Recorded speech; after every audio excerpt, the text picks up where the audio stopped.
Hello, it's officially Spooktober and pumpkin season, the perfect time to build a house combining the two just in time for Halloween.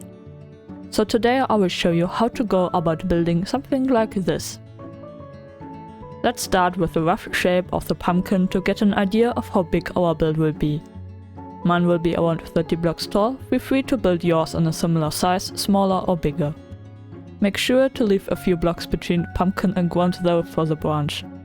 To build a round shape we need a circle, either build one by hand like I do or use mods to help you.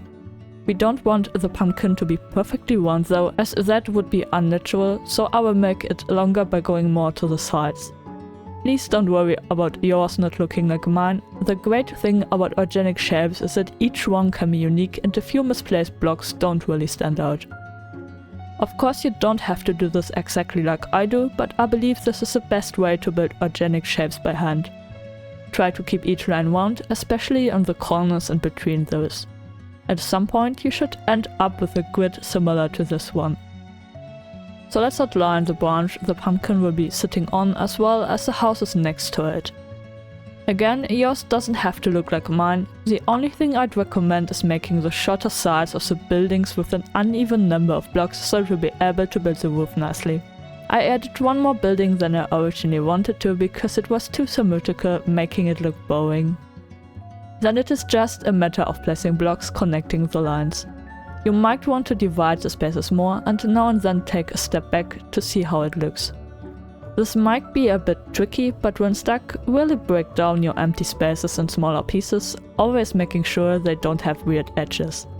When building in survival, you might want to consider using most of the actual blocks now, but for me being in creative it's easier to focus on the shape first and add color later.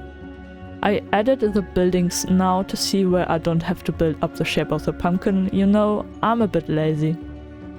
When we have this finished, we can move on to building the branch. The branch is basically another round shape. I'd say the highest point should be 60 blocks from the ground to make things fit. The shape doesn't have to be perfect, as it's a living tree and those are generally quite crooked and bent. But keep in mind it has to be somewhat wide at the bottom as the pumpkin has to be able to stay on it.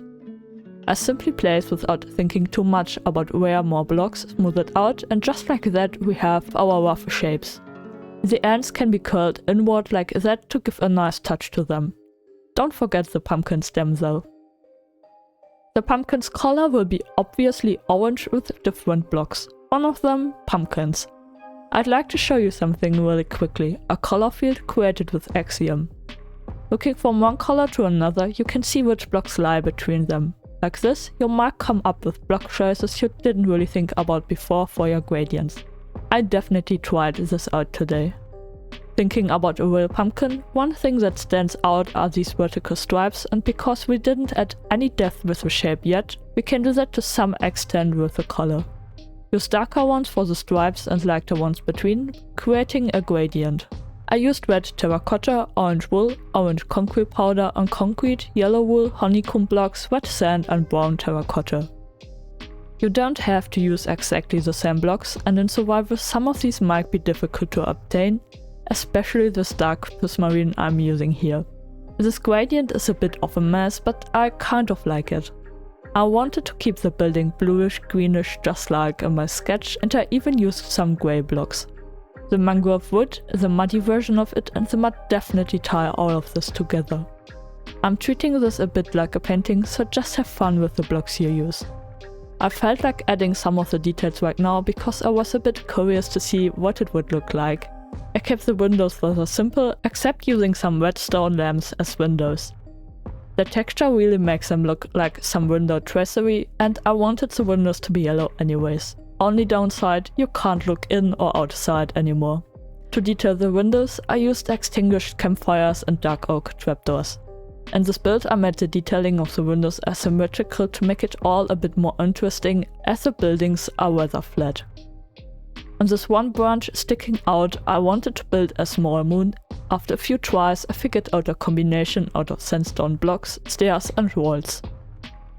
Time to add the smaller branches to the bigger one.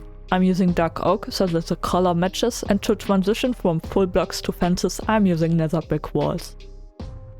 This doesn't have to be super complicated, mine isn't even very three-dimensional and it still looks great. And a few tips: I wanted to build these stars, just a frog-legged with some bamboo fences, fitting with the moon.